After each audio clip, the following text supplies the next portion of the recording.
नमस्कार. 8:30च्या बातमीपत्रात मी विजय कदम आपलं स्वागत करतो. सुरुवातीला एक नजर ठळक बातम्यांवर. कर भरायला लोक तयार आहेत, मात्र कराचा सदुपयोग व्हावा ही लोकांची इच्छा, पंतप्रधानांचं प्रतिपादन. भटक्या विमुक्त तसंच इतर मागास आणि विशेष मागासवर्गीयांच्या विकासासाठी मंत्रालयात स्वतंत्र विभाग निर्मितीचा राज्य मंत्रिमंडळाचा निर्णय. भारताची परमाणु क्षमता कोणत्याही विशिष्ट देशाला लक्ष्य करणारी नाही, भारताचं चीनच्या शंकेवर स्पष्टीकरण.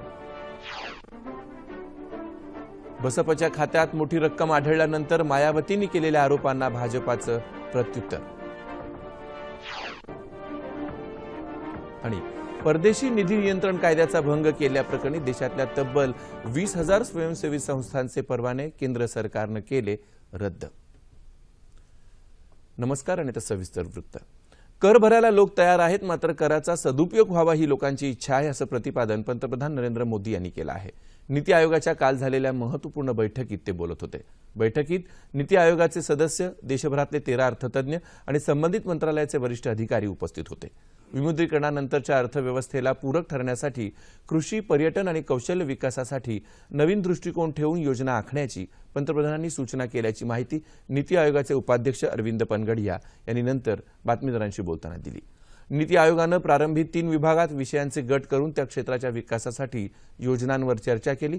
यामध्ये कृषी, रोजगार आणि कौशल्य विकास, शिक्षण आणि अर्थसंकल्प तयार करण्याच्या दृष्टीने उपस्थित होणारे मुद्दे अशी विभागणी करण्यात आली. अर्थव्यवस्थेत पारदर्शकता आणण्यासाठी डिजिटायझेशनवर भर देण्याचं आवाहन पंतप्रधानांनी केलं आहे, असं पनगडिया यांनी सांगितलं. उत्पादित कृषी मालाला असलेली बाजारपेठ आणि मालाची किंमत यांच्यामध्ये सुसूत्रता आणण्याच्या दृष्टीनं विशेष योजना करण्यात येणार आहेत. तसंच दुर्लक्षित क्षेत्रांचा विकास करण्यावर भर देण्यात येणार आहे.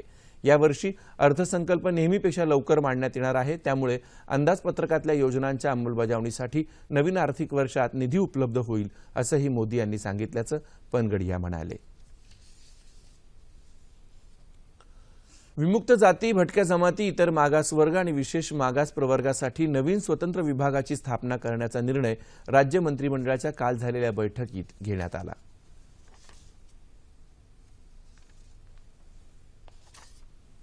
लगातार ये मांग होती रही है कि सामाजिक न्याय के पास, न्याय विभाग के पास कई प्रकार के दायित्व है और पिछड़ों का भी दायित्व उनके पास है, दिव्यांगों का भी दायित्व उनके पास है. तो ऐसी लगातार मांग उठती रही कि इतना बड़ा ओबीसी समाज है, उसके लिए एक स्वतंत्र मंत्रालय की स्थापना होनी चाहिए और सारी जो ओबीसी की योजनाएं हैं ये स्वतंत्र मंत्रालय के माध्यम से कार्यान्वित होनी चाहिए. तो आज राज्य के सरकार ने निर्णय लिया है, हम स्वतंत्र ओबीसी मंत्रालय बनाने जा रहे हैं. या वर्गाच्या आर्थिक, सामाजिक आणि शैक्षणिक विकासासाठी राबवण्यात येणाऱ्या विविध योजनांची प्रभावी अंमलबजावणी करण्याबरोबरच त्यांच्या सर्वांगीण विकासासाठी हा विभाग कार्यरत राहणार आहे. येत्या 1 एप्रिलपासून नवीन विभाग कार्यरत होईल. या नवीन विभागासाठी स्वतंत्र सचिव आणि अधिकारी कर्मचाऱ्यांची मिळून एकूण 51 पदं नव्यानं निर्माण करण्यात येणार आहेत. या विभागासाठी स्वतंत्र अर्थसंकल्पीय तरतूद करायलाही मान्यता देण्यात आली आहे. राज्य सरकार निश्चित करेल अशा प्रकल्पांच्या प्रकल्पग्रस्तांना महाराष्ट्र राज्य शेती महामंडळाच्या जमिनीवर पुनर्वसन करण्यासाठी महाराष्ट्र शेतजमीन अधिनियमात सुधारणा करायला मान्यता देण्यात आली. रमाई तसंच शबरी आवास घरकुल योजनेअंतर्गत ग्रामीण क्षेत्रातल्या घरकुलांसाठीच्या अनुदानात वाढ करण्याचा निर्णयही मंत्रिमंडळानं घेतला. सूतगिरण्यांच्या मान्यतेसंदर्भात सुधारित धोरणासाठी वस्त्रोद्योग मंत्र्यांच्या अध्यक्षतेखाली समिती स्थापण्याचे निर्देश तसंच दिग्रस इथल्या रामदास आठवले मागासवर्गीय कापूस उत्पादक शेतकरी सहकारी सूतगिरणीला अर्थसहाय्य करण्याचा निर्णयही मंत्रिमंडळानं घेतला. परिचर्या महाविद्यालयात नव्यानं निर्माण करण्यात आलेल्या काही पदांच्या भरतीसाठी समिती गठीत करण्याचा निर्णय सुद्धा या बैठकीत झाला. बहुजन समाज पक्षाच्या प्रमुख मायावती दलित असण्याचा आधार घेऊन भ्रष्टाचार लपवू शकत नाहीत, असं केंद्रीय मंत्री रविशंकर प्रसाद यांनी म्हटलंय. ते काल नवी दिल्लीत बातमीदारांशी बोलत होते. दलित विकासासाठी भ्रष्टाचार हा पर्याय नाही, असं प्रसाद म्हणाले. बहुजन समाज पक्षाच्या खात्यात मोठ्या प्रमाणात रोख रक्कम आढळल्यानंतर मायावतींनी बचावाचा पवित्रा घेतलाय. ही रक्कम विमुद्रीकरणाच्या आधी पक्षाच्या कार्यकर्त्यांनी गोळा केल्याचं त्यांनी सांगितलं. काही दिवसांवर आलेल्या उत्तर प्रदेश विधानसभा निवडणुकीच्या आधी बसपाची प्रतिमा कलंकित करण्यासाठी हे आरोप होत आहेत, असं त्या म्हणाल्या. त्याला प्रत्युत्तर देताना रविशंकर प्रसाद बोलत होते.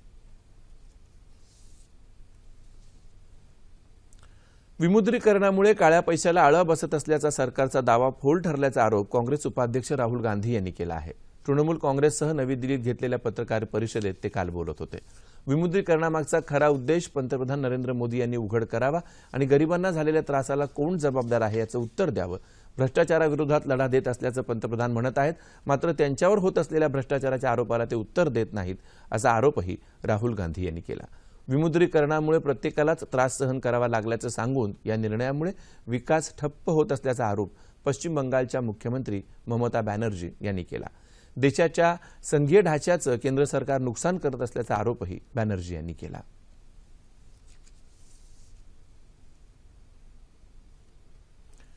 भारताची परमाणु क्षमता कोणत्याही विशिष्ट देशाला लक्ष्य करणारी नाही असं परराष्ट्र व्यवहार मंत्रालयाचे प्रवक्ता विकास स्वरूप यांनी स्पष्ट केलं आहे।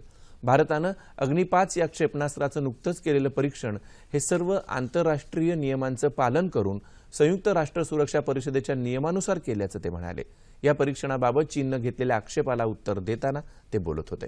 जमिनीवरून जमिनीवर मारा करणाऱ्या 5000 किलोमीटरपेक्षा जास्त पल्ल्याच्या अण्वस्त्रवाहू आंतरखंडीय अग्नि 5 या क्षेपणास्त्राची यशस्वी चाचणी भारतानं नुकतीच घेतल्यानंतर चीननं आपलं मत व्यक्त केलं होतं। देशातल्या 20,000 स्वयंसेवी संस्थांचे परवाने केंद्र सरकारनं रद्द केलेत। परदेशी निधी नियंत्रण कायद्याचा भंग केल्याप्रकरणी या संस्थांवर ही कारवाई करण्यात आली। परवाने रद्द झाल्याने या संस्था आता परदेशातून देणग्या स्वीकारू शकणार नाहीत। केंद्रीय गृहमंत्री राजनाथ सिंग यांना काल ही सर्व माहिती देण्यात आली। देशभरात एकूण 33,000 नोंदणीकृत स्वयंसेवी संस्था आहेत, त्यापैकी आता फक्त 13,000 संस्था वैध ठरणार आहेत। या संस्थांपैकी 3,000 संस्थांनी परवान्यांच्या नूतनीकरणासाठी अर्ज दिला आहे। महाराष्ट्र नवनिर्माण सेनेचे अध्यक्ष राज ठाकरे यांनी काल नाशिक इथं विविध विकास कामांचं उद्घाटन केलं। गरवारे चौक तसंच पाथर्डी चौकाचं सुशोभीकरण, मुंबई नाका इथल्या कारंज्याचं सुशोभीकरण आदी कामांचं उद्घाटनही राज ठाकरे यांच्या हस्ते झालं। या कार्यक्रमाला महापौर अशोक मुर्दडक, उपमहापौर गुरमीत बग्गा, अभिनेते नाना पाटेकर तसंच पुष्कर श्रोत्री आदी उपस्थित होते।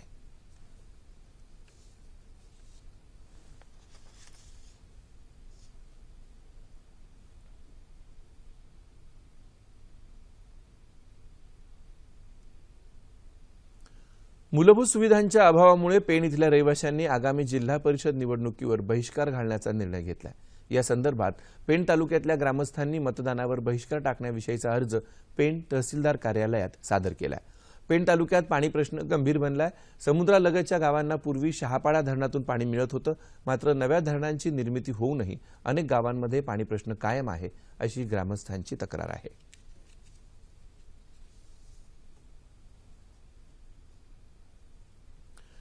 समाजाप्रती संवेदना आणि वंचितांबद्दल करुणा ठेवून समाजासाठी जगण्याची परंपरा सुरू राहते, तोपर्यंत समाजाची साखळी सुरळीत चालते असं सरसंघचालक मोहन भागवत यांनी म्हटलंय। ते काल नागपूर इथं मैत्री संस्थेद्वारे आयोजित मैत्री गौरव पुरस्कार वितरण सोहळ्यात बोलत होते। 6 विविध क्षेत्रातल्या तज्ज्ञांना यावेळी गौरवण्यात आलं। यात होमिओपॅथी तज्ज्ञ डॉक्टर विलास डांगरे, समाजसेवक रामभाऊ पुजारी, अभ्यासक वरुण श्रीवास्तव, बुद्धिबळपटू अब्दुल जब्बार, श्रीपाद वैद्य, डॉक्टर संदीप खानजोडे यांचा समावेश होता। पुरस्काराची रक्कम, शाल, श्रीफळ देऊन त्यांना गौरवण्यात आलं। आता सह्याद्री वाहिनीच्या वृत्त विभागासाठी स्ट्रिंगर्सची नियुक्ती करण्याबाबतची माहिती जाणून घेऊया।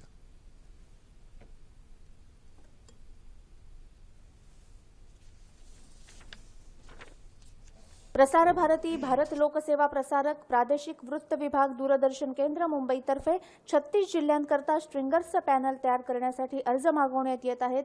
अर्ज पाठवण्याची मुदत वाढवण्यात आली असून 20 जानेवारी 2017 पर्यंत सायंकाळी 5 वाजेपर्यंत अर्ज प्रादेशिक वृत्त विभाग दूरदर्शन केंद्र PB मार्ग वरळी मुंबई 30 या पत्त्यावर पाठवावेत। अर्ज आणि अधिक माहिती www.ddkmumbai.org या संकेतस्थळावर उपलब्ध।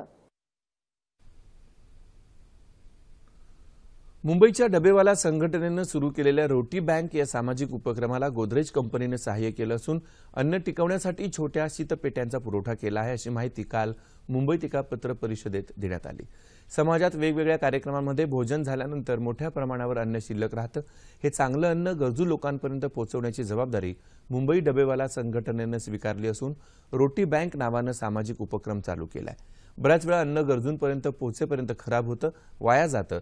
हे टाळण्यासाठी गोदरेज कंपनीनं या उपक्रमाला मदत म्हणून सायकलीवर बसवता येतील अशा शीतपेट्या तयार केल्या असून त्याला छोटू कूल असं नाव दिलंय. या शीतपेट्यांमध्ये विजेशिवाय 3 ते 4 तास अन्न चांगलं राहू शकणार आहे अशी माहिती डबेवाला संघटनेचे प्रवक्ते सुभाष तळेकर आणि गोदरेजचे कमल नंदी यांनी याप्रसंगी दिली.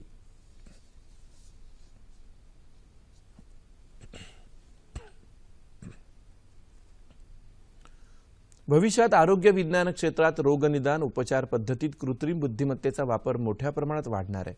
जगभरात होणाऱ्या संशोधनाचा फायदा आपल्या देशालाही व्हावा या उद्देशानं धुळे जिल्ह्यातल्या शिरपूर इथं कृत्रिम बुद्धिमत्तेचा वापर या विषयावर आंतरराष्ट्रीय परिषदेचं आयोजन करण्यात आलं होतं.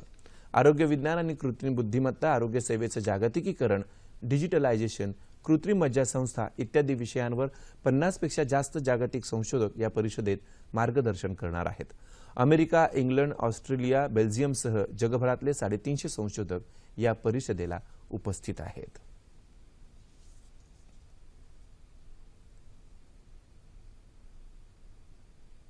कानपूरजवळ रुरा रेल्वे स्थानकाजवळ अजमेर सियालडा एक्सप्रेसचे 15 डबे आज पहाटे 5:30च्या सुमाराला रुळावरून घसरून अपघात झाला. या अपघातात 50 जण जखमी झाल्याचं वृत्त आहे. हे डबे रेल्वे फलाटावर चढल्यामुळे जखमींची संख्या वाढण्याची शक्यता आहे. जखमींवर वैद्यकीय उपचार चालू आहेत.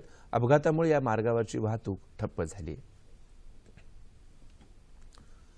भारतीय ऑलिम्पिक महासंघाच्या अध्यक्षपदी सुरेश कलमाडी आणि अभय सिंग चौटाला यांची आजीवन नियुक्ती केल्याबद्दल क्रीडा मंत्रालयानं नाराजी व्यक्त केली आहे. काल झालेल्या महासंघाच्या बैठकीत 120 सदस्यांनी आवाजी मतदानानं कलमाडी आणि चौटाला यांच्या निवडीला पाठिंबा दिला. बहुचर्चित राष्ट्रकुल क्रीडा स्पर्धा घोटाळ्यात सुरेश कलमाडी आरोपी आहेत, तर अभय चौटाला हे उत्पन्नापेक्षा अधिक संपत्ती बाळगल्याच्या प्रकरणात आरोपी आहेत. त्यामुळे या दोघांच्या नियुक्तीबद्दल केंद्रीय क्रीडा मंत्री विजय गोयल यांनी आक्षेप घेतलाय. या संदर्भात अहवाल मागितल्याचं सांगून कारवाईचे संकेत त्यांनी दिले आहेत.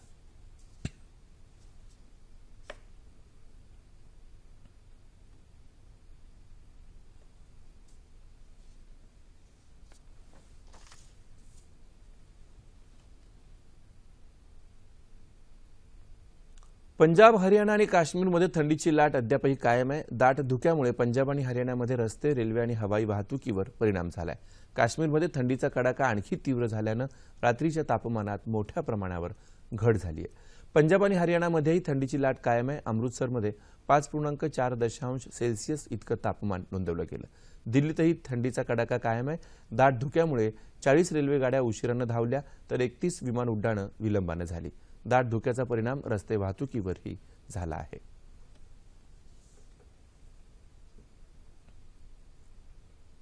आता राज्यातलं हवामान. विदर्भाच्या काही भागात सरासरीच्या तुलनेत तापमानात उल्लेखनीय घट झाली आहे, तर मध्य महाराष्ट्र, मराठवाड्याचा काही भाग आणि विदर्भाच्या उर्वरित भागात तापमानात लक्षणीय घट झाली आहे. येत्या 24 तासात संपूर्ण राज्याचं हवामान कोरडं राहील असा अंदाज हवामानशास्त्र विभागानं वर्तवला आहे. शेवटी पुन्हा एकदा ठळक बातम्या. कर भरायला लोक तयार आहेत, मात्र कराचा सदुपयोग व्हावा ही लोकांची इच्छा, पंतप्रधानांचं प्रतिपादन. भटक्या, विमुक्त तसंच इतर मागास आणि विशेष मागासवर्गीयांच्या विकासासाठी मंत्रालयात स्वतंत्र विभाग निर्मितीचा राज्य मंत्रिमंडळाचा निर्णय. भारताची परमाणु क्षमता कोणत्याही विशिष्ट देशाला लक्ष्य करणारी नाही, भारताचं चीनच्या शंकेवर स्पष्टीकरण. बसपाच्या खात्यात मोठी रक्कम आढळल्यानंतर मायावतींनी केलेल्या आरोपांना भाजपचं प्रत्युत्तर. आणि परदेशी निधी नियंत्रण कायद्याचा भंग केल्याप्रकरणी देशातल्या तब्बल 20,000 स्वयंसेवी संस्थांचे परवाने केंद्र सरकारनं केले रद्द. याबरोबरच हे बातमीपत्र संपलं. पुन्हा भेटूया सकाळी 11:30 वाजता सह्याद्री वाहिनीवर. नमस्कार.